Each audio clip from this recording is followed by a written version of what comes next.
time that I try to record it, someone comes into the back side of the house and makes me really anxious to be recording my voice in a room alone. So let's try this again. Hello everyone. Today I thought I would show you a video that I have been working on for quite some time now. The original idea for the video was to review the Tulip Etimo crochet hooks that I recently purchased on sale. While I am still going to talk about the crochet hooks that I started using when I first started filming this video, I also wanted to talk about the pattern that I'm working off of in this video.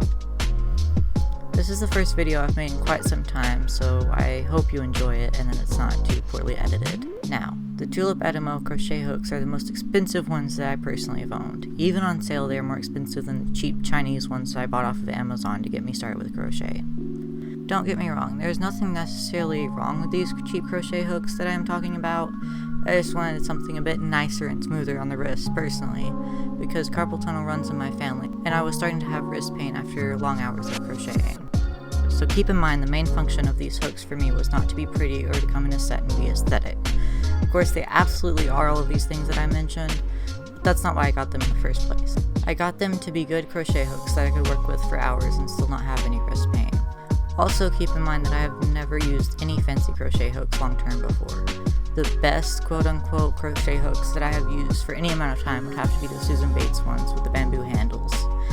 Even those I didn't use for long. I originally had plans to buy one hook from many popular brands and try them all out and buy the set from the hook that I liked the most. That was my plan at least until the Etimo crochet hooks went on sale. Then the plan went down the drain, and the new plan was to buy the whole set first and then return them if I wasn't satisfied.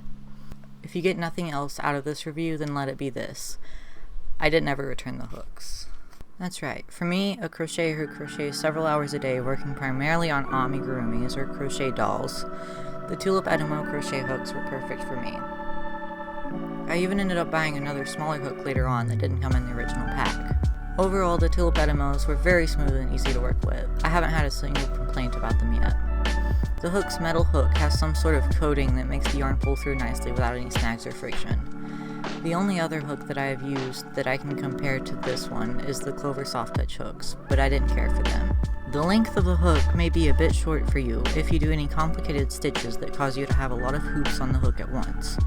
But for me, I personally mainly just do the single crochets up to the occasional double, and I haven't had any issues at all. The hook as a whole is good in length and doesn't hurt my hand, mainly because of the soft ergonomic handle that they have.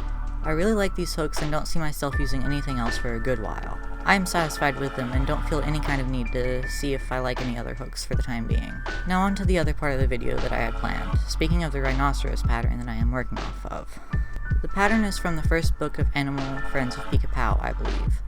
I'm not going to try to pronounce the person's name who wrote the pattern because I know I will butcher it, but I will leave a link in the description so that you can look at the book yourself. It is a very nice and well-written book, and I would recommend it, but it's definitely not for beginners. This is the second pattern from that book that I have worked up, the first one being the panda, and both were extremely fun while simultaneously not being the most simple patterns that I ever worked on. It is a good thing that I enjoy a challenge though, because these were not easy. The rhinoceros was mostly doable, although I changed a few parts of the pattern to be more accommodating to my skill level. The first change that I made was on his underwear. In the original, it had a pretty difficult colorwork pattern that I wasn't even sure how to read.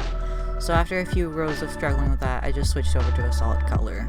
I think it looks fine either way. The second change I made, and this is a bit more of a significant change, is that I changed the pants that are present on the pattern to the skirt. It worked out nicely in the end, but to be honest with you, I have no idea what I did wrong on the pants, and I just couldn't figure them out no matter how many times I tried.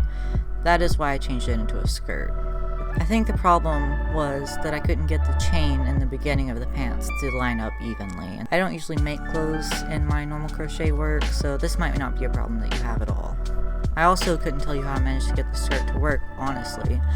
I don't remember what it is I did to make the skirt, but I think I just didn't separate it into pants to begin with, and then single crocheted evenly until I was satisfied with the length of the skirt. Those were the only two real changes that I made that I can remember off the top of my head. And besides those things, the pattern was very doable for me, who has only been crocheting for honestly less than a year. I love how the rhino turned out. I think he looks very cute even with the mistakes and changes that I made while working on it. and I can't wait for the next pattern that I will attempt in this book. If you have any suggestions on which one to tackle next, be sure to let me know. I think that is all that I had to say for this video. I hope that you enjoyed it, and I will see you again next time. Me and Mr. Rhino appreciate your attention.